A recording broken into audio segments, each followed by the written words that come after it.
내 동생 수진에게서 마지막으로 소식을 들은 지 6년이 지났다. 침묵과 고집, 고통으로 가득했던 6년. 나는 이미 동생의 부재에 거의 익숙해져 있었다. 마치 절단된 팔다리처럼 가끔 쑤시기는 하지만 더는 피가 나지 않는 상처 같았다. 그래서 35번째 생일 아침 문을 열었을 때 동생의 글씨가 적힌 작은 상자를 보고 가슴이 철렁 내려앉았다. 쪽지 한 장 없었다. 크림색 포장지에 붉은 리본으로 묶인 상자가 전부였다. 부드러운 습자지에 쌓여있는 것은 섬세한 수제의 한과였다. 우리가 어렸을 적 일요일마다 전주에 계신 할머니 댁에서 함께 만들던 바로 그 과자였다. 나는 혹시나 하는 마음에 선뜻 손대지 못하고 의심스러운 구석이 없는지 살폈다. 하지만 냄새는 옛날 그대로였다. 꿀, 잣, 그리고 은은한 계피향. 익숙하고도 마음을 무장 해제시키는 향기. 나는 상자를 무릎에 올려놓고 앉아 향수에 젖어야 할지 의심을 품어야 할지 몰랐다. 나는 수진을 용서하지 않았다. 정말로.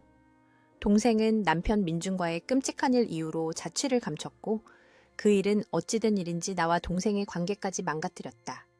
한과는 화해의 손길처럼 보였지만 나는 아직 화해할 준비가 되어 있지 않았다. 아직은. 그날 오후 민준이 모든 것이 틀어지기 전에 빌려갔던 책을 돌려주러 서울에 있는 내 오피스텔에 들렀다. 우리가 딱히 가까운 사이는 아니었지만 가끔 메시지를 주고받거나 어쩌다 커피를 마시는 등 막연한 연락을 이어오고 있었다. 나는 어깨를 으쓱하며 그에게 한과 상자를 건넸다.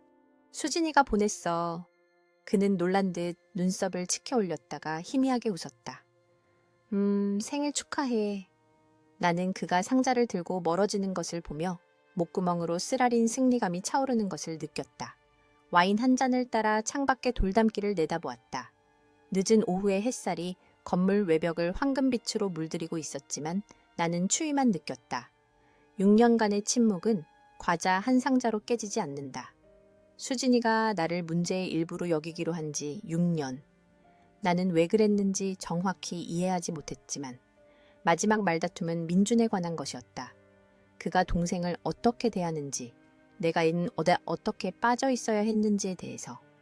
마치 동생이 숨기려 했던 멍자국, 한밤중의 전화, 그 눈 속의 두려움을 내가 모른 척할 수 있었던 것처럼. 마지막으로 우리가 만났던 명동 근처의 카페가 생각났다. 동생은 핫초코를 시켜놓고 거의 마시지도 않았다. 언니는 이해 못해. 동생이 말했다. 한 번도 이해한 적 없잖아. 나는 네이. 남편이 사람을 조종하는 인간이라는 건 완벽하게 이해한다고 쏘아붙였다. 그가 우리 모두로부터 너를 고립시키고 있다고. 내가 알던 수진이 내 동생, 내 가장 친한 친구. 나에게 자전거 타는 법과 화장하는 법을 가르쳐주던 그 아이가 조금씩 사라지고 있다고. 동생은 냅킨을 테이블에 내던지며 벌떡 일어났다. 이것 봐. 이래서 언니랑은 말을 못하겠어. 언니한테는 모든 게 흑백 논리야. 민준 오빠는 괴물이 아니야. 그리고 나는 피해자가 아니라고. 이건 그 사람과 나 사이의 문제야. 그리고는 계산서와 내 목에 걸린 무언가를 남겨둔 채 떠나버렸다. 그 후로 메시지는 뜸해지다가 아예 끊겼다. 나는 몇 달 동안 전화를 걸었다. 홍대에 있는 동생의 집에 여러 번 찾아갔지만 아무도 대답하지 않았다. 엄마는 수진이가 이사하면서 새 주소를 절대 내게 알려주지 말라고 신신당부했다고 전해주셨다. 그것이 마지막 결정타였다. 동생이 그렇게 쉽게 나를 지울 수 있다면 나도 그럴 수 있을 터였다. 그리고 나는 그렇게 했다. 어느 정도는. 고등학교에서 문학교사로 계속 일했고 친구들을 만났고 별 볼일 없는 연애도 2번 했다. 제주도, 부산, 도쿄로 여행을 떠났다. 고양이 한 마리를 사서 동주라고 이름 붙였다. 빵 만드는 법을 배우고 뜨개질을 배우고 혼자 있어도 외롭지 않은 법을 배웠다. 하지만 언제나 매년 생일, 매년 설날, 전주 부모님 댁에서의 매년 추석마다 동생의 빈자리는 가족 식탁의 구멍처럼 느껴졌다. 가끔 우연히 민준을 마주쳤다. 서울은 넓었지만 우리의 활동 방향은 여전히 겹쳤다. 그도 변해 있었다. 더 차분해 보였고 덜 긴장해 보였다. 한 번은 빵집에서 줄을 서서 기다리다가 그가 심리치료를 받고 있다고 털어놓았다. 자신의 분노 문제를 해결하기 위해 노력 중이라고. 나는 내 동생에게는 너무 늦었고 상처는 이미 났다고 말하지 않았다. 대신 고개를 끄덕이며 초콜릿 소라빵이 맛있어 보인다고 다른 말을 했다. 그 상자가 오기 몇 달 전 마지막으로 그를 봤을 때 그는 수진과 이혼한 지 꽤 됐다고 말했다.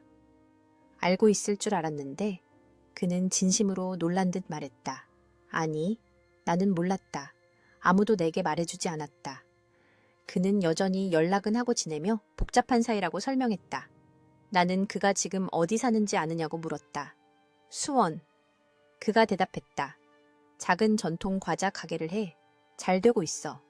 그래서 창밖거리를 내다보며 와인잔을 든 채 할머니가 가르쳐준 대로 한과를 만드는 수원의 수진을 상상해 보았다. 행복할까? 내 생각은 가끔 할까? 그런데 이제 갑자기 이 상자라니, 우리를 갈라놓은 심연 위로 놓인 이 작은 다리. 마음 한편으로는 전화를 걸어 고맙다고 말하고 싶었다. 다른 한편 자존심 상하고 상처받은 수없이 거절당한 전화를 아직 기억하는 나는 내가 느꼈던 거절감의 일부라도 동생이 느끼길 바랐다. 그래서 나는 민준에게 과자를 줬다. 그 순간에는 정당해 보였던 사소한 복수. 그 작은 결정, 그 치졸한 충동이 우리 사이에 다시 모든 것을 바꿔놓을 줄은 꿈에도 몰랐다. 다음 날 아침, 아파트의 작은 발코니에 앉아 꽃차를 마시고 있는데 전화가 울렸다. 모르는 번호가 화면에서 깜박였다. 나는 어쩐지 누구일지 짐작하며 전화를 받았다. 그녀의 목소리는 망설이는 듯 거의 소심하게 들렸다. 여보세요? 수진이야. 생일 축하해. 우리 사이의 공기는 말하지 못한 날카롭고 무거운 것들로 가득했다. 나는 고맙다고 중얼거리고 기다렸다. 그녀는 머뭇거리다 너무 명랑한 톤으로 물었다. 그래서 내 선물 마음에 들었어. 나는 차를 한 모금 더 마시며 그녀가 불편해질 만큼 충분히 침묵을 길게 끌었다. 나는 아무렇지 않은 척 말했다. 내 남편한테 줬는데. 전화선 너머로 침묵이 흘렀다. 순간 전화가 끊긴 줄 알았다. 그러다 그녀의 목소리가 더 날카롭고 위태롭게 돌아왔다. 무슨 짓을 한 거야? 나는 천천히 거의 도발하듯 내 말을 반복했다. 민준 오빠가 우리 집에 들렀어. 그래서 과자를 줬지. 왜? 숨을 크게 들이마시는 소리가 들리고 이내 비명이 터져 나왔다. 날것에 겁에 질린 비명. 미쳤어? 무슨 짓을 한 거냐고. 그녀의 반응에 나는 얼어붙었다. 나는 심장이 세차게 뛰는 채로 일어섰다. 갑자기 모든 것이 불확실해졌다. 수진아, 그 과자 뭐가 문제야? 하지만 그녀는 내 말을 듣지 않았다. 이미 배경에 있는 누군가에게 소리치고 있었고 목소리는 갈라지고 있었다. 먹었어? 그걸 먹었냐고. 무언가 움직이고 깨지는 소리가 들렸다. 그리고 전화가 끊겼다. 나는 발코니에 멍하니 서 있었다.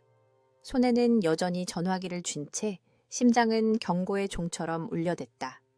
다시 전화를 걸었지만 받지 않았다. 민준에게 전화했다. 받지 않았다. 그가 지금 어디 사는지조차 몰랐다. 그걸 먹었어? 그녀의 말을 되새기는 동안 메스꺼움이 위장을 뒤틀었다. 과제에 뭐가 들어 있었던 걸까? 어떤 종류의 독, 마약, 아니면 실수?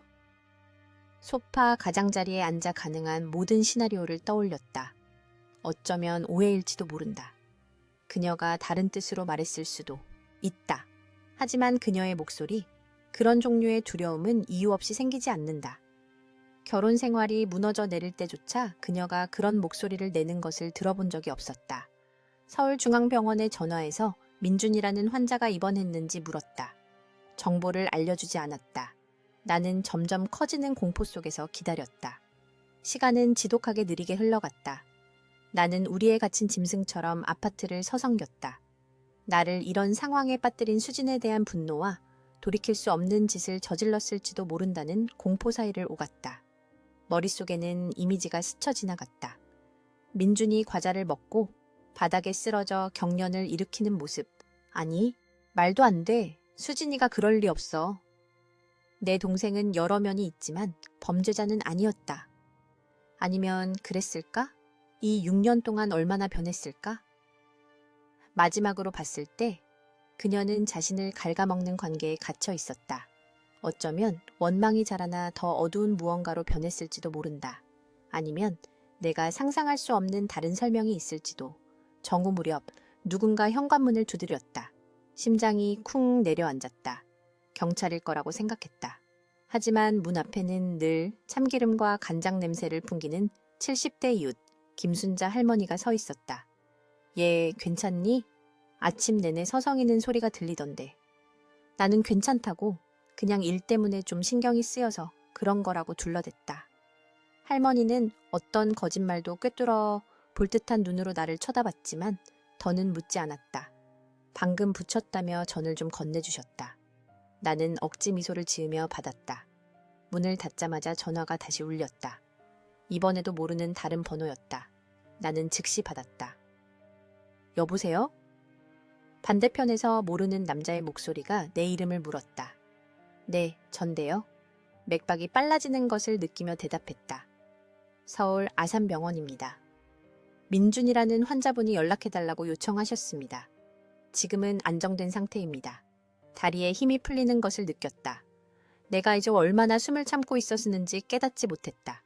나는 의자에 주저앉았다. 심장은 여전히 세차게 뛰었고 머릿속에는 단 하나의 질문만 맴돌았다. 내가 대체 무슨 일을 벌인 걸까? 나는 남자에게 민준에게 무슨 일이 있었는지 물었다.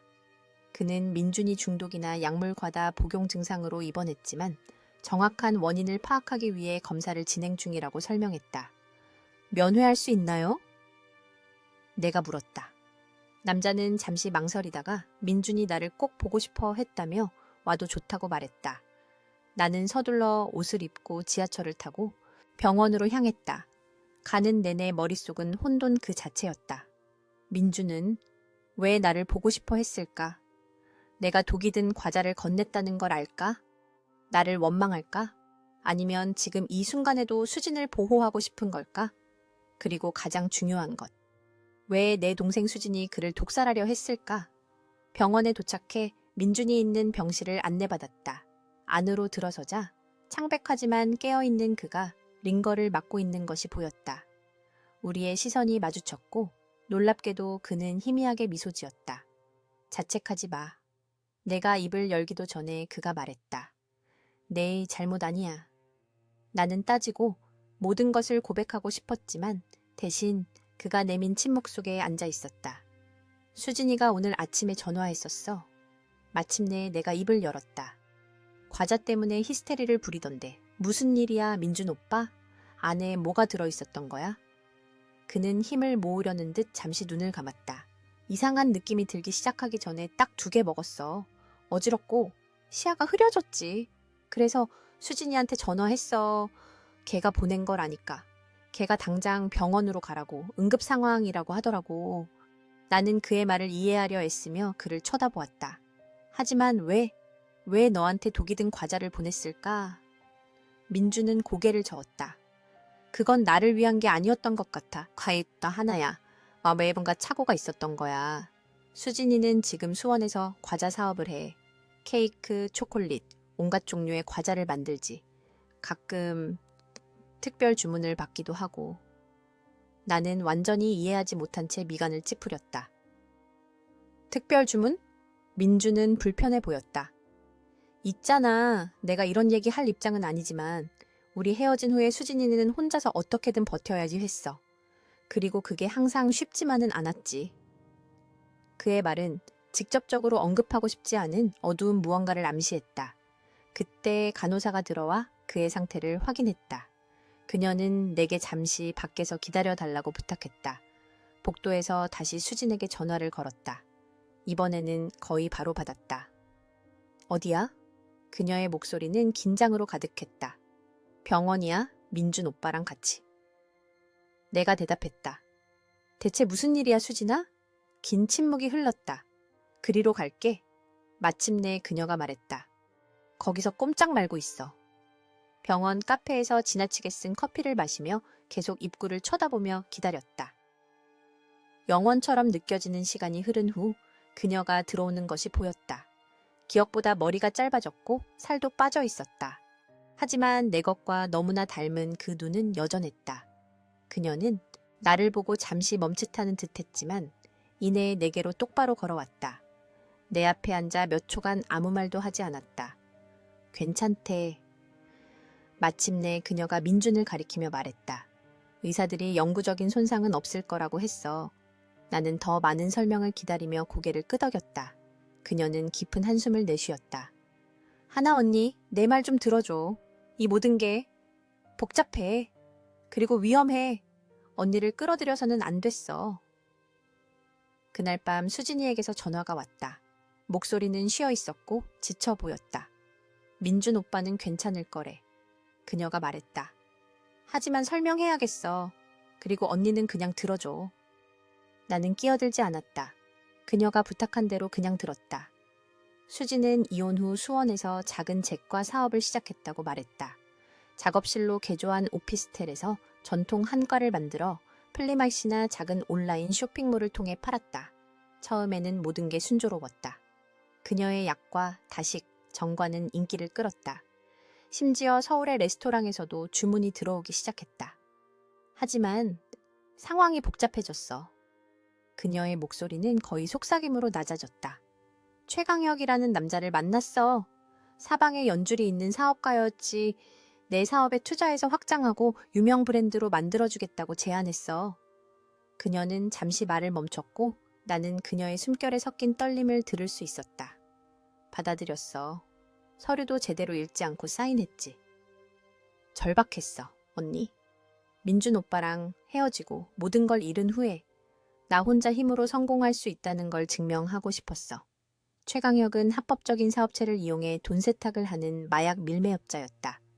수진이 진실을 알게 되고 계약을 파기하려 하자 그는 그녀를 협박했다. 그녀뿐만 아니라 우리 가족 모두를. 그는 전주에 있는 우리 부모님 사진, 서울 직장에서 나오는 내 사진을 보여줬다. 그는 내게 선택지가 있다고 했어. 협력하거나 아니면 우리가 하나씩 무너지는 걸 지켜보거나. 협력이란 그녀의 과자 사업을 이용해 소량의 마약을 운반하는 것을 의미했다. 특별한 고객들을 위한 특별한 포장. 거절했어. 수진이 말했다. 사업을 접고 사라지는 게 낫다고 했지. 그때 그가 내가 사인한 계약서를 보여줬어. 계약 조건에 따르면 내가 계약을 파기할 경우 상상도 못할 금액의 빚을 지게 되어 있었어. 꼼짝없이 갇혀 절망에 빠진 수지는 위험한 계획에 기댔다. 그녀는 죽일 목적이 아니라 무력화시키기 위해 강력한 진정제를 넣은 과자를 한 판 준비했다. 만약 최강혁이 계속 압박하면 그에게 그 과자를 먹이고 그가 의식을 잃은 사이 그가 보관하고 있는 불리한 서류들을 훔칠 계획이었다. 그 서류들은 그녀에게도 불리했지만 당국에 넘어간다면 그의 조직을 무너뜨릴 수도 있는 것들이었다. 따로 표시해서 숨겨뒀었어. 그녀가 설명했다. 정말 생각도 못했어. 그게 언니한테 보낸 상자에 들어갈 줄은. 그녀의 목소리가 갈라졌다. 언니가 전화해서 민준 오빠한테 줬다고 했을 때 패닉에 빠졌어. 너무 많이 먹으면 죽을 수도 있다는 걸 알았거든. 나는 어둠 속에 앉아 있었다. 그녀의 목소리가 방을 채웠고 몇 년 만에 처음으로 원망이 아닌 다른 감정을 느꼈다. 두려움, 죄책감, 그리고 약간의 이해심. 왜 나한테 말 안 했어? 내가 물었다. 긴 침묵이 흘렀다. 언니가 전화를 받지 않을 거라고 생각했어. 신경 쓰지 않을 거라고 생각했어. 그녀의 말은 따귀처럼 나를 때렸다. 내가 그렇게 차가운 사람이라고 생각했을까? 그렇게 믿지 못할 언니라고? 수진아, 난 항상 널 신경 썼어. 우리가 말하지 않을 때도, 네가 날 밀어냈을 때도 언니를 위험에 빠뜨릴 수 없어서 밀어낸 거야. 그녀가 대답했다. 처음 민준 오빠 일은? 그래, 난 최악의 관계에 갇혀 있었어. 언니 말이 맞았어. 그 사람에 대해서도 우리에 대해서도. 하지만 그 후에 마침내 그를 떠나 내 삶을 다시 시작할 용기를 냈을 때 그때 최강혁이 나타났어. 그리고시 언니한테 말하면 언니는 날 도우려고 할 걸 알았어. 늘 그랬듯이 충동적으로 행동할 거고 그럼 그가 언니를 해칠 거야. 어렸을 때 내가 수진을 얼마나 많이 변호했었는지 기억났다. 학교 깡패들에게 어떻게 맞섰는지, 그녀를 부당하게 대하는 선생님들과 어떻게 다퉜는지, 그녀를 울린 남자친구들과 어떻게 싸웠는지, 나는 항상 보호자 같은 언니였고 문제를 해결하는 사람이었으며 때로는 그 방식이 더 큰 문제를 만들기도 했다. 그럼 이제 어떻게 해? 내가 물었다.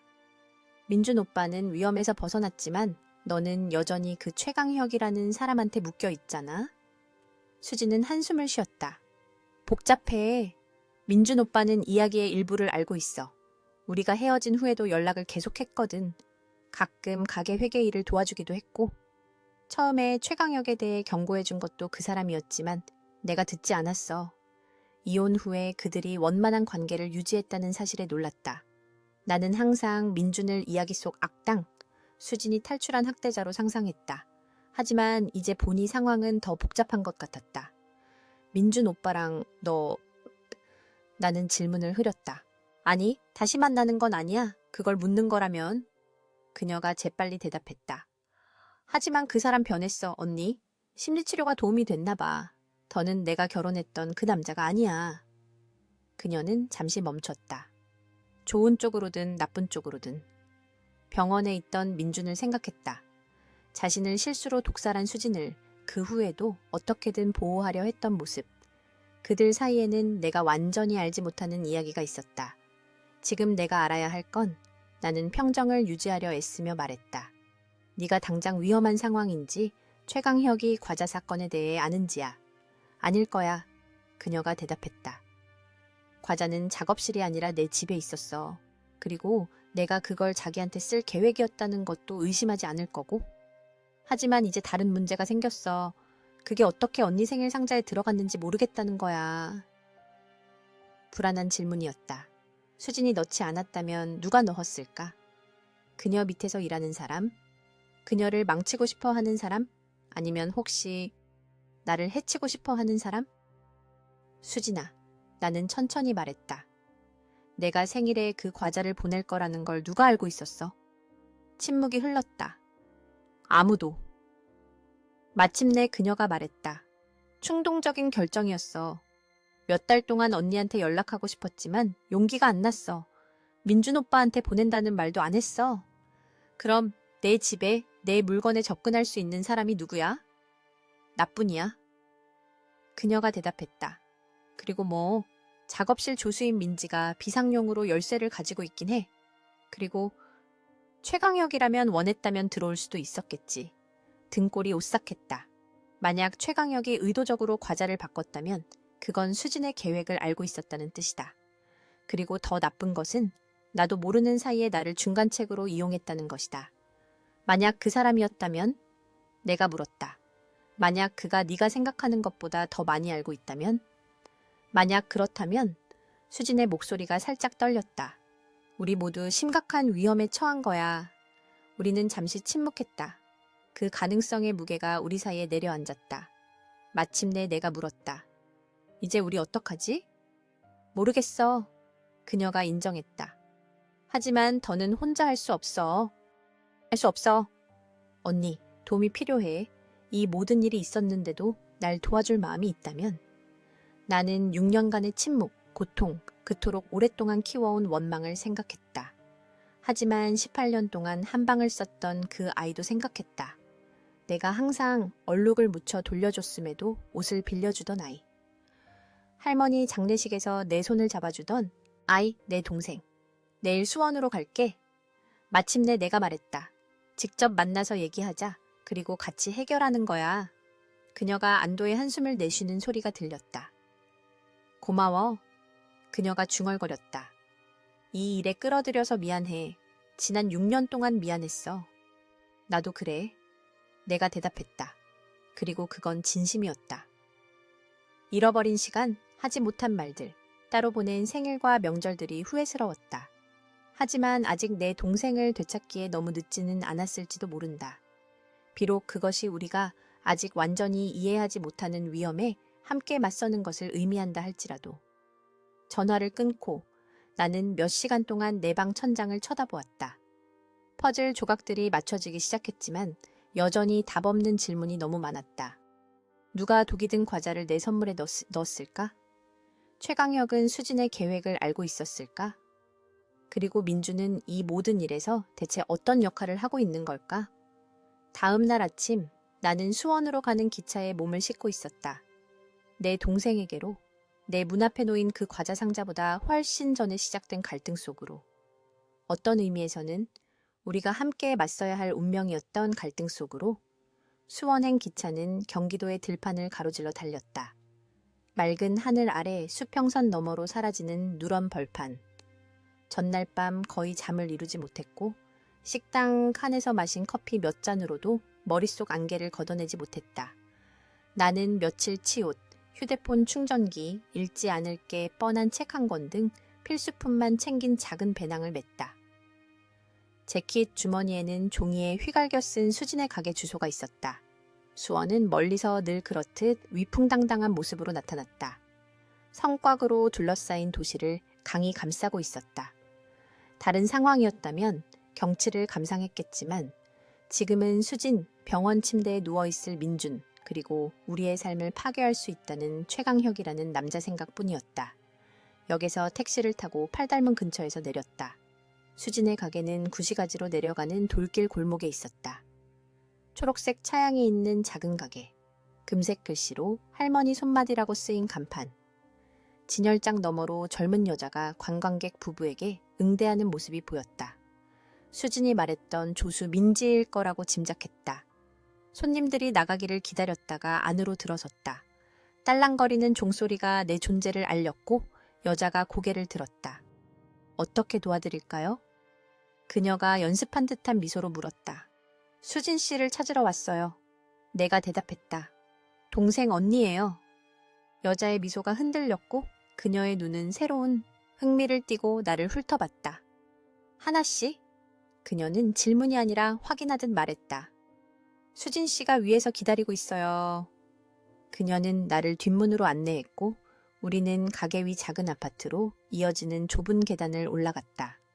민지는 부드럽게 노크하고 내가 왔음을 알린 뒤 반쯤 열린 문 앞에 나를 홀로 남겨두고 다시 내려갔다. 수진이 문지방에 나타났다. 병원에서보다 더 마르고 창백했고 평범한 회색 스웨터와 청바지 차림이었다. 내 것과 너무나 닮은 그녀의 눈은 붉어져 있었다. 우리는 한참 동안 서로를 바라보다가 말없이 서로를 껴안았다.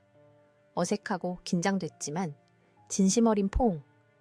6년 만에 첫 신체 접촉이었다. 아파트는 작지만 아늑했고 복원된 앤티크 가구와 창가에 화분들이 있었다. 주방에는 갓 구운 과자와 케이크가 담긴 양철 쟁반이 놓여 있었다. 달콤한 향기는 즉시 나를 어린 시절 할머니 댁에서의 일요일로 데려갔다. 수진이 이탈리아식 커피 메이커로 커피를 내리는 동안 나는 의자에 앉았다. 오늘 아침에 민준 오빠한테 가봤어. 그녀가 침묵을 깨며 물었다. 나는 고개를 끄덕였다. 좋아졌어. 의사들이 내일 퇴원할 거라고 했대. 그녀는 안도하며 고개를 끄덕였다. 그 사람한테 사과해야 해. 여러 번 사실은. 그녀는 테이블에 컵 2개를 놓고 내 앞에 앉았다. 그 사람이 다른 얘기는 안 했어. 언니가 하는 얘기를 다 들어보라고만 했어. 내가 대답했다. 그리고 조심하라고. 수지는 깊은 한숨을 내쉬었다. 어젯밤에 다 얘기하지 않았어. 그녀가 고백했다. 복잡한 일이 더 있어. 최강혁은 그냥 마약 밀매업자가 아니야. 최병철의 아들이야. 익숙한 이름이었다. 최병철은 지역 정치인이었고 더 큰 야망을 품은 수원시 의원이었다. 몇 년 동안 포스터에서 그의 얼굴을 봤었다. 그 시의원, 나는 믿을 수 없다는 듯 물었다. 바로 그 사람이야. 수진이 확인했다. 최 씨 집안은 수십 년 동안 수원에 있었어. 겉으로는 존경받지만 속으로는 부패했지. 최병철은 아들의 사업을 이용해서 선거 자금을 대. 그리고 최강혁은 아버지의 연주를 이용해서 자기 사업을 보호하고 문제의 규모가 분명해지기 시작했다. 단순한 마약 밀매업자가 아니라 힘과 영향력을 가진 가문이었다. 그래서 경찰에 가지 않았구나. 나는 말했다. 질문이 아니었다. 가봤어. 수진이 쓴웃음을 지으며 대답했다. 2년 전에 진짜 무슨 일이 벌어지고 있는지 알았을 때 경찰서에 가서 형사랑 얘기했어. 다음 날 최강혁이 내 진술 녹취록을 보여줬어. 다음에 또 이불 다섯 일 열면 우리 부모님이 사고를 당하게 될 거라고 했어. 오싹했다. 떠나는 건 사라지는 건 생각해봤어. 수지는 재미없다는 듯 웃었다. 내가 그런 생각 안 해봤을 것 같아? 하지만 엄마 아빠를 버릴 수는 없어. 그리고 이제 언니도. 그녀는 잠시 멈췄다. 게다가 최강혁은 날 찾아낼 거야. 사방에 연줄이 있으니까. 나는 일어나 창가로 걸어갔다. 안뜰이 보였다. 널린 빨래와 제라늄 화분들. 수진이 묘사하고 있는 공포와는 너무나 동떨어진 평범한 풍경. 그럼 우리가 뭘 할 수 있는데? 나는 그녀를 향해 돌아보며 물었다. 계획이 있어. 그녀가 우리가 단둘이 있었음에도 목소리를 낮추며 말했다. 어젯밤에 말했던 서류들, 그가 어디에 보관하는지 알아. 양평 근처에 있는 별장에 눈에 띄지 않는 가장 안전한 장소라고 생각해서 거기에 둬. 그리고 그걸 어떻게 손에 넣을 건데? 집에 무단 침입이라도 하게? 정확히는 아니고 이번 주말에 파티가 있어. 최병철 생일 파티. 최강혁이 나를 초대했어. 아니, 참석하라고 명령했지. 축하연에 쓸 과자를 좀 가져오라고 했어. 나는 즉시 이해했다. 진정제가 든 과자. 나는 말했다. 수지는 고개를 끄덕였다. 위험해, 수진아. 너무. 내 유일한 기회야. 그녀가 결심에 찬 눈으로 대답했다. 서류만 손에 넣으면 믿을 만한 사람에게 가져갈 수 있어. 기자라든지 아니면 최 씨 집안에 영향력이 미치지 않는 서울의 검사라든지. 만약 들키면 뭔가 잘못되면 어떡해? 그래서 언니한테 와달라고 한 거야. 그녀가 내 손을 잡으며 말했다. 내가 뭘 하고 있는지 아는 사람이 필요해. 만약 내가 돌아오지 못하면 행동할 수 있는 사람. 나는 그녀의 말의 무게를 흡수하며 그녀를 뚫어지게 쳐다봤다. 내 동생은 강력한 범죄 조직과 맞서 싸울 계획을 세우고 있었고 내게 바라는 것은 단지 백업 플랜이 되어달라는 것이었다. 6년간의 침묵 끝에 이 모든 일이 있은 후에 그녀는 여전히 이 일을 내게 맡기고 있었다. 안 돼. 마침내 내가 말했다. 나는 네 백업 플랜이 되지 않을 거야, 수진아. 네가 이걸 할 거면 나도 같이 갈 거야. 그녀의 눈이 놀라움으로 커졌다. 말도 안 돼. 최강혁이 언니를 알아볼 거야. 내가 눈에 띄지 않는다면 괜찮아. 내 머릿속에 아이디어가 떠오르며 대답했다. 과자를 가져오라고 했다며 그걸 옮기려면 도움이 필요하지 않겠어? 쟁반을 나르고 서빙하고 뒤에 조용히 서 있는 사람. 수지는 내가 미쳤다는 듯이 나를 쳐다봤다. 웨이트리스로 잠입하자는 거야? 미친 짓이야, 하나. 언니, 네가 혼자 가는 게 더 미친 짓이야. 내가 주장했다. 게다가 우리가 다른 사람인 척하는 게 처음도 아니잖아. 대학교 때 그 파티에서 신분 바꿨던 거 기억나? 그녀의 얼굴에 찰나의 미소가 스쳐 지나갔다. 그건 15년 전 일이야. 그리고 우린 취해 있었고. 그럼 이번에는 더 잘하면 되지. 나는 내가 느끼는 것보다 더 자신감 있게 말했다. 수지는 입술을 깨물며 고민했다. 위험해. 그녀가 반복했지만 나는 그녀가 마음이 흔들리고 있음을 알 수 있었다. 인생은 위험한 거야. 내가 대답했다. 특히 지금 내 인생은 내가 돕게 해줘, 수진아. 이번에는 실망시키지 않을게. 우리의 시선이 마주쳤고 우리 사이에 무언가가 오갔다. 조용한 이해, 말하지 않은 약속. 몇 년간 떨어져 지낸 끝에 우리는 목숨을 앗아갈 수도 있는 일에 함께 뛰어들려 하고 있었다. 그리고 왠지 모르게 그게 옳은 일처럼 느껴졌다. 알았어. 마침내 그녀가 말했다. 하지만 준비를 잘해야 해. 최강혁은 멍청하지 않고 그의 보디가드들도 마찬가지야. 우리는 남은 오후를 계획을 짜는데 보냈다. 수지는 별장의 대략적인 평면도를 그렸고 최강혁이 서류를 보관한다고 생각하는 위치를 표시했다. 그녀는 보안 요원의 동선, 시간, 사각지대에 대해 설명했다. 우리는 탈출 경로, 비상시 연락할 암호를 외웠다.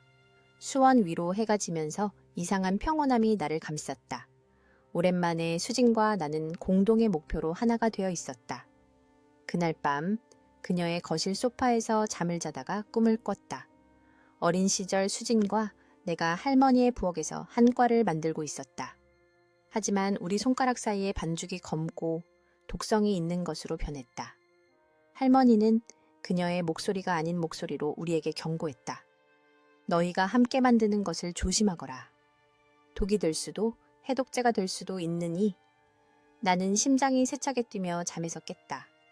아파트의 어둠 속에서 옆방에서 들려오는 수진의 부드러운 숨소리가 나를 안심시켰다. 우리가 하려는 일이 무엇이든 적어도 함께 할 것이었다. 토요일은 폭풍을 예고하는 흐린 하늘로 시작되었다. 아침 일찍부터 수진과 나는 그녀의 작업실 주방에서 완벽하게 짜인 안무를 추는 무용수처럼 움직였다. 그녀가 슈 반죽을 준비하는 동안 나는 크림을 휘저었다. 민지는 일찍 와서 우리를 도왔고 수진이 내가 그날 함께 일할 것이라고 설명했을 때 아무것도 묻지 않았다. 아마도 그녀는 이미 비밀에 익숙해져 있었을 것이다. 이건 보통 거야. 수진이 쟁반 몇 개를 가리키며 설명했다. 그리고 이건 그녀가 목소리를 낮추며 덧붙였다. 특별한 재료가 들어갔지. 특별한 것들은 각각의 바닥에 이쑤시개로 만든 작은 선, 아주 작은 표시가 있는 것을 제외하고는 다른 것들과 구별할 수 없었다. 오직 수진과 나만이 그것들을 구별할 수 있었다. 나는 전날 밤 머리를 검게 염색했고 눈 색깔을 바꾸는 녹색 콘택트 렌즈를 끼고 있었다. 웨이트리스 유니폼, 흰 셔츠, 검은 바지를 입고 머리를 망 아래로 집어넣으니 나를 아는 사람이라도 첫눈에 알아볼 수 있을지 의심스러웠다. 그날 밤 내 이름은 할머니 손맛에서 아르바이트를 하는 대학생 가람이었다. 오후 5시 우리는 배달용 베네 상자를 실었다. 최 씨 집안의 별장은 수원에서 약 40분 거리 양평 근처의 포도밭 지역에 있었다. 가는 동안 우리는 다시 한번 마음속으로 계획을 검토했다. 나는 뒤에서 조용히 과자를 서빙하고 관찰하고 기억하는 데 집중할 것이다. 수지는 최강혁에게 특별한 슈를 제공할 적절한 시기를 파악할 것이다.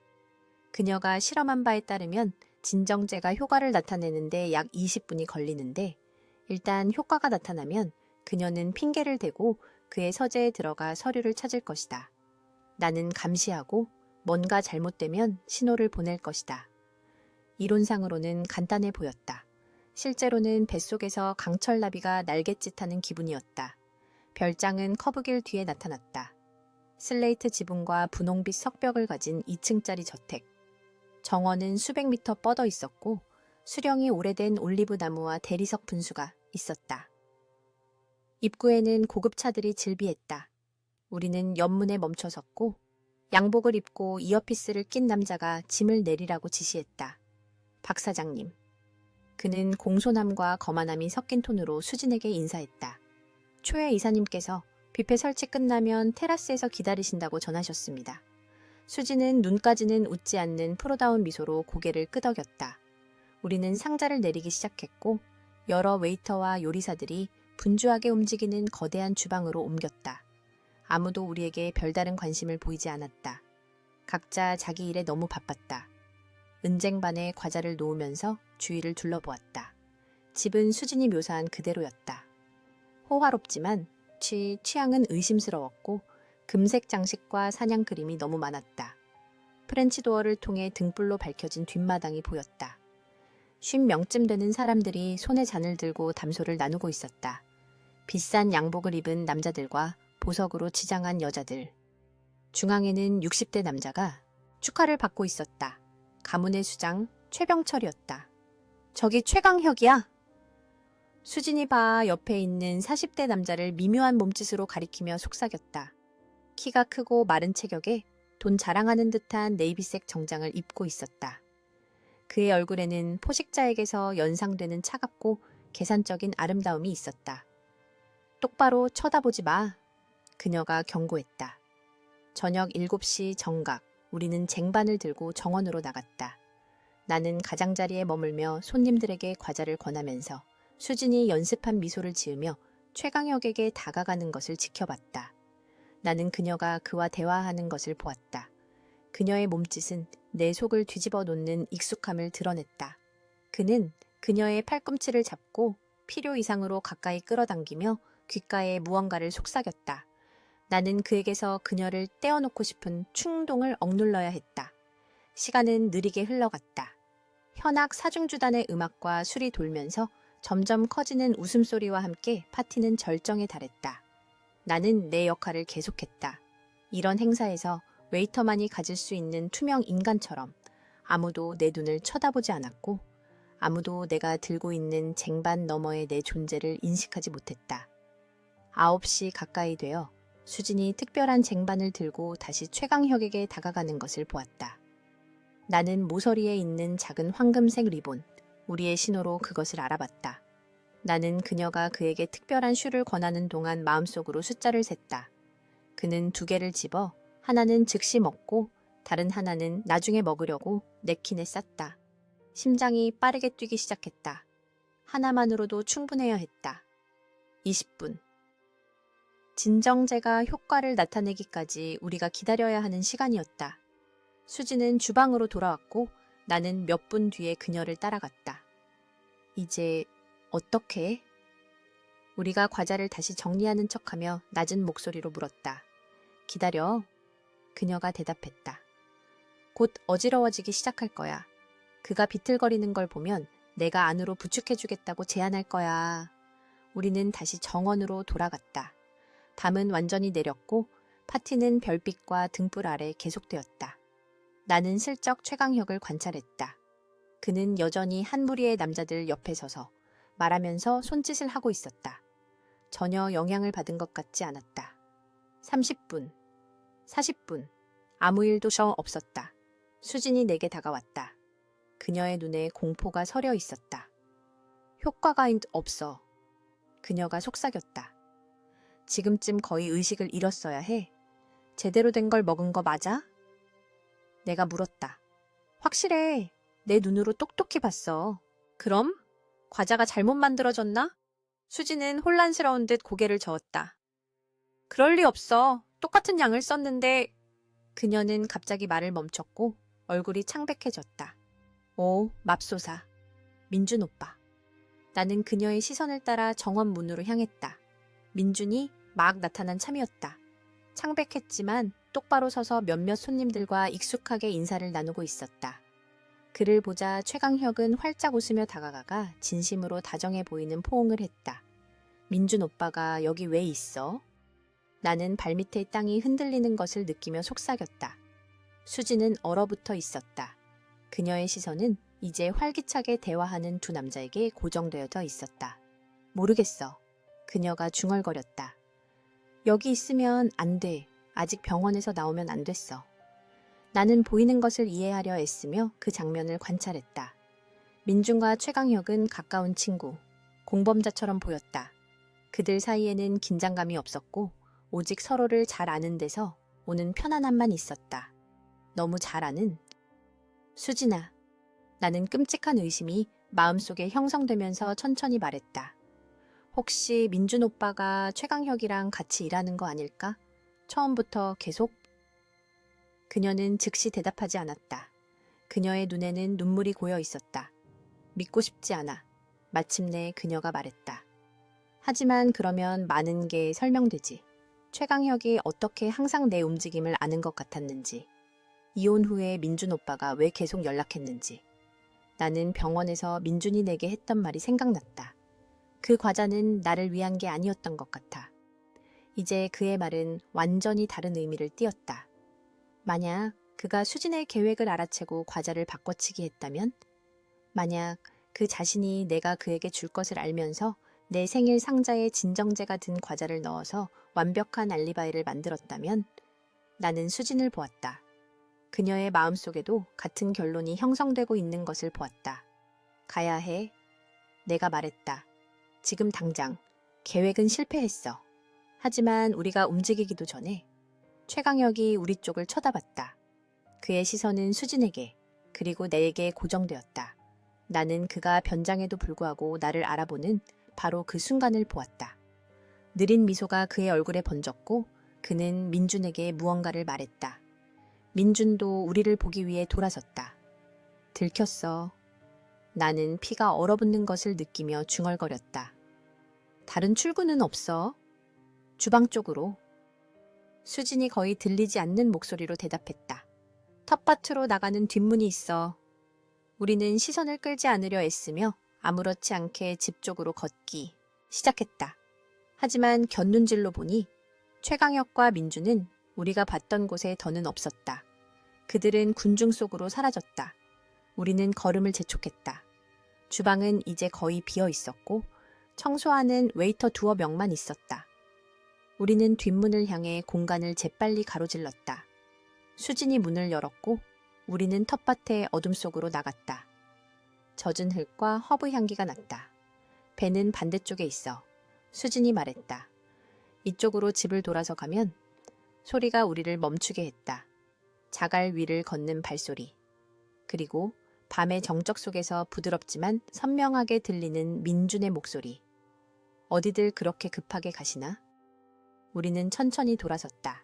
민준은 몇 미터 떨어진 곳에 혼자 서 있었고 손을 주머니에 넣고 있었다. 그의 자세는 편안했고 거의 친근해 보였다. 하지만 그의 눈은 차갑고 계산적이었다. 여기서 만나니 놀라운데 하나야. 그가 말을 이었다. 검은 머리는 별로 안 어울리는 것 같지만. 민준 오빠, 수진이 약간 떨리는 목소리로 시작했다. 무슨 일이야? 왜 여기 있는 거야? 그는 미소 지었지만 내가 기억하는 그 미소가 아니었다. 이것은 더 딱딱하고 더 차가웠다. 이미 알고 있잖아. 아니면 적어도 짐작하고 있거나. 그는 우리를 향해 한 걸음 다가왔다. 넌 비밀 지키는 데는 영 소질이 없었지, 수진아. 특히 나한테는. 비가 내리기 시작했다. 처음에는 부드러운 이슬비로 그러다 점점 더 거세졌다. 순식간에 우리는 흠뻑 젖었지만 아무도 움직이지 않았다. 민주는 계속 우리 앞에 서 있었고 물줄기가 그의 얼굴을 따라 흘러내렸다. 마치 그가 굳이 닦아내지 않는 눈물 같았다. 처음부터 알고 있었구나. 수진이 빗소리에 거의 묻힐 듯한 목소리로 말했다. 민주는 고개를 살짝 기울였다. 처음부터는 아니야. 처음에는 정말 우리가 사랑에 빠졌다고 믿었어, 수진아. 평범한 삶을 살 수 있을 거라고. 그는 잠시 말을 멈췄고 나는 순간 내 동생이 한때 사랑했던 남자를 보았다. 하지만 최강혁은 가족이야. 그리고 가족이 항상 우선이지. 가족? 내가 혼란스러워하며 물었다. 육촌이야. 민준이 비뚤어진 미소로 대답했다. 누가 알아챌 만큼 가깝지는 않지만 중요할 만큼은 충분히 가깝지. 최강혁이 수진이를 감시할 사람이 필요했을 때 내가 자연스러운 선택이었어. 분노가 나를 덮치는 것을 느꼈다. 모든 것이 거짓말이었다. 내 동생의 결혼, 그녀의 고통, 심지어 우리의 멀어진 관계까지. 모든 것이 이 사악한 게임의 일부였다. 그럼 멍자국은? 수진이 갈라지는 목소리로 물었다. 그것도 계획의 일부였어. 민주는 부끄러워하는 기색을 보였다. 그건 진짜였어. 내 성질 항상 통제할 수는 없었지. 그 점에 대해서는 정말 미안해.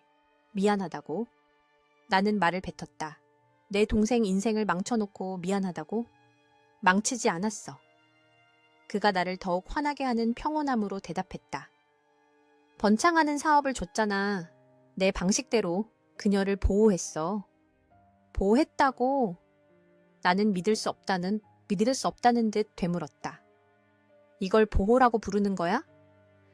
민주는 마치 고집센 아이들에게 말하는 것처럼 한숨을 쉬었다.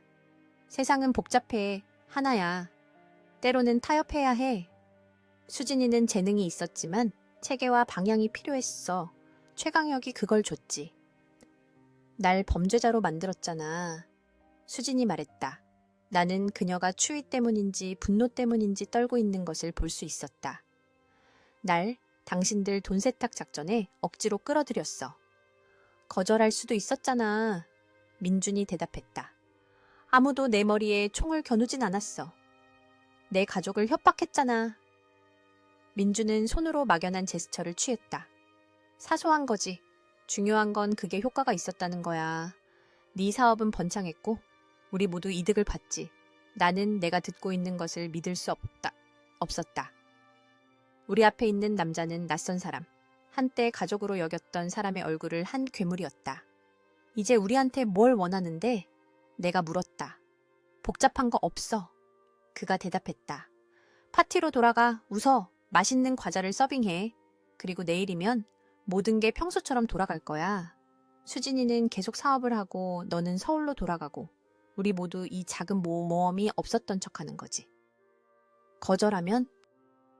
수진이 도전적으로 말했다. 민준의 미소가 사라졌다. 그러면 상황이 아주 불쾌해질 거야. 너희 둘에게도, 너희 부모님에게도, 심지어 내 그 고양이한테도 하나야. 이름이 동주 맞지? 예쁜 이름이네. 그가 내 고양이 이름을 안다는 사실에 피가 차갑게 식었다. 그들은 나도 감시하고 있었던 것이다. 아마도 몇 년 전부터. 결정할 시간 10초 주지. 민준이 휴대폰을 꺼내며 말을 이었다. 같이 파티로 돌아가지 않으면 최강혁이 부하들을 보낼 거야. 그리고 믿어줘. 그들은 나처럼 친절하지 않을 거야. 나는 수진을 보았다. 그녀의 눈에 서린 두려움과 절망을. 우리는 실패했다. 더 나쁜 것은 우리에게는 애초에 기회조차 없었다는 것이다. 게임은 처음부터 조작되어 있었다. 하지만 우리가 서로를 바라보는 동안 우리 사이에 무언가가 오갔다. 어렸을 때 장난을 계획할 때처럼 조용한 소통. 나는 수진의 눈에서 불꽃을 보았다. 내가 항상 그녀에게서 존경했던 결단력의 섬광. 알았어. 수진이 나를 놀라게 하며 말했다. 파티로 돌아갈게. 하지만 그 전에 하나만 물어봐도 돼, 민준 오빠? 그는 궁금한 듯 눈썹을 치켜 올렸다. 물어봐. 내가 하나 언니를 통해서 보낸 과자, 약이 들었다는 거 어떻게 알았어? 민준은 자신의 영리함에 자부심을 느끼며 미소 지었다. 확신은 못했어. 하지만 난 널 알잖아, 수진아. 6년 동안 연락 없다가 하나 생일에 과자를 보냈다고 하니 뭔가 이상하다는 걸 알았지. 그래서 맛보기 전에 최강혁의 연구실로 가져갔어.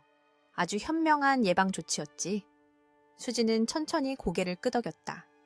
그렇구나. 그리고 중독된 척하기 전에 보통 과자로 바꿔치기 했구나? 정확해.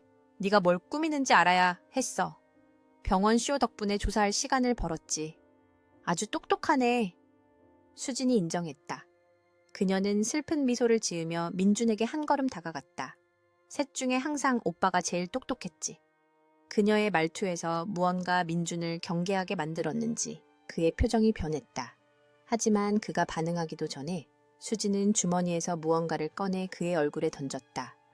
그가 기침하며 눈을 비비며 뒷걸음질 치게 만든 하얀 가루. 뛰어! 수진이 내 손을 잡고 소리쳤다. 우리는 텃밭을 가로질러 달렸다.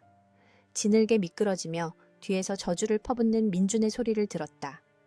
비가 얼굴을 때려 시야를 가렸지만 우리는 멈추지 않았다. 그거 뭐였어? 달리면서 숨을 헐떡이며 물었다. 후추 섞은 슈가 파우더야. 수진이 대답했다.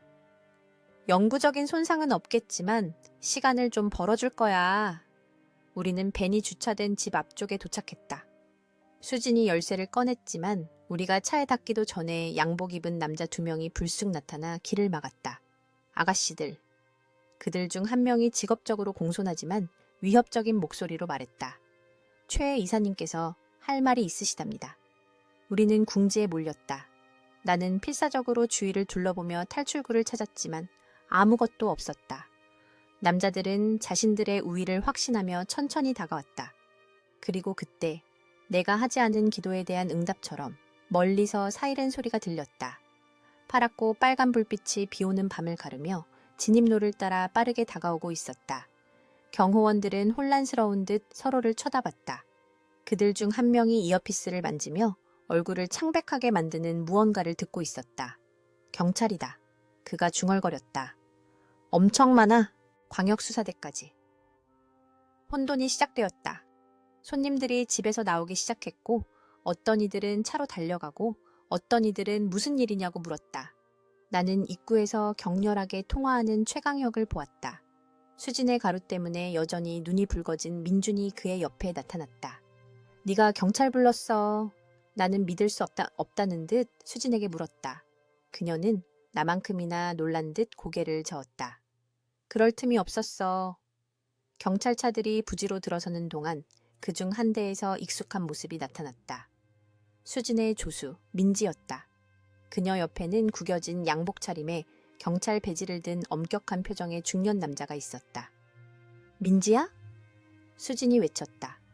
젊은 여자는 결심과 두려움이 섞인 얼굴로 우리에게 다가왔다. 미안해요, 사장님. 더는 침묵할 수 없었어요. 당신이 당하는 걸 보고만 있을 수는 없었어요. 배지를 든 남자는 자신을 경제범죄 수사팀의 박 반장이라고 소개했다. 몇 달 동안 최 씨 일가를 조사해왔습니다. 그가 우리에게 설명했다. 당신 조수가 일주일 전에 결정적인 정보를 가지고 우리에게 연락했습니다. 민지는 몇 달 동안 증거를 수집해왔다. 녹음된 대화, 서류 사진, 의심스러운 배달 기록들. 하나 씨한테 보낼 과자 얘기를 들었을 때 상황이 걷잡을 수 없이 커지고 있다는 걸 알았어요. 그녀가 설명했다. 뭔가 해야만 했어요. 이후 몇 시간 동안 별장은 범죄 현장으로 변했다. 최강혁은 그의 아버지와 여러 손님들과 함께 체포되었다. 민주는 탈출하려 했지만 도로에서 붙잡혔다. 수진이 얻으려 했던 서류들은 그녀가 말했던 바로 그곳에서 발견되었고 돈 세탁 작전에 확실한 증거를 제공했다. 수진과 나는 경찰서에서 진술하며 밤을 보냈다. 경찰의 보호를 제안받았고 우리는 수락했다. 박 반장은 그들이 가진 증거의 양과 우리, 그리고 민지의 증언이 더해져 최 씨 일가가 오랜 징역형에 처해질 것이라고 확신시켜 주었다. 마침내 우리가 풀려났을 때 서울 위로 새벽이 밝아오고 있었다. 우리는 육체적으로나 감정적으로 지쳐 있었지만 이상하게도 평화로웠다. 내 오피스텔로 돌아오는 택시 안에서 수지는 어렸을 때 그랬던 것처럼 내 어깨에 머리를 기댔다. 언니를 밀어내서 미안해. 그녀가 반쯤 잠든 목소리로 중얼거렸다. 언니를 보호하고 있다고 생각했어. 나는 그녀의 손을 잡고 손가락을 깍지 꼈다.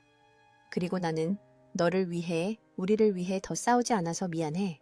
다음 며칠은 법정 진술, 변호사와의 면담, 그리고 소식을 듣자마자 전주에서 날아오신 부모님의 방문으로 정신없이 지나갔다. 수진의 가게는 잠시 문을 닫아야 했지만 박 반장은 일반 과자들이 오염되었다는 증거는 없다고 확신시켜 주었다. 그녀를 범죄 조직의 일부로 만든 것은 오직 돈 세탁 작전뿐이었다. 한 달 후 사건이 법정으로 넘어가고 우리 삶이 새로운 안정을 찾아가기 시작했을 때 수진이 나를 수원의 아파트로 초대했다. 그녀는 민지를 파트너로 승진시켜 가게를 다시 열었다. 그 첫날처럼 주방 테이블에는 간 만든 과자와 간 내린 커피가 있었다. 보여줄 게 있어. 그녀가 내게 봉투를 건네며 말했다. 안에는 내 학교에서 멀지 않은 서울의 한 상가에 대한 서류가 들어있었다. 지점을 열까 생각 중이야. 그리고 전적으로 신뢰할 수 있는 파트너가 필요해. 나는 놀라서 그녀를 쳐다봤다. 수진아, 나는 재과에 대해 아무것도 몰라. 그녀는 미소 지었다. 하지만 문학은 알잖아. 과자와 책의 조합을 생각하고 있었어. 북카페 같은 거 아마도 항상 언니 꿈이었잖아. 그렇지? 사실이었다. 대학 시절부터 북카페를 여는 것을 꿈꿔왔지만 현실로 옮길 용기나 자금이 없었다. 지금 결정할 필요는 없어. 수진이 말을 이었다. 그냥 생각해봐. 새로운 시작이 될 수 있어. 우리 둘 댁에. 나는 테이블 위에 과자 하나를 집었다. 이것은 내가 기억하는 것과는 다른 향이 났다. 계피, 오렌지, 그리고 약간의 생강향. 이거 이름이 뭐야? 내가 물었다. 수지는 미소 지었다. 아직 이름 없어. 그녀가 말했다. 그리고 몇 년 만에 처음으로 나는 설탕과는 아무 상관없는 달콤함과 비슷한 무언가를 느꼈다.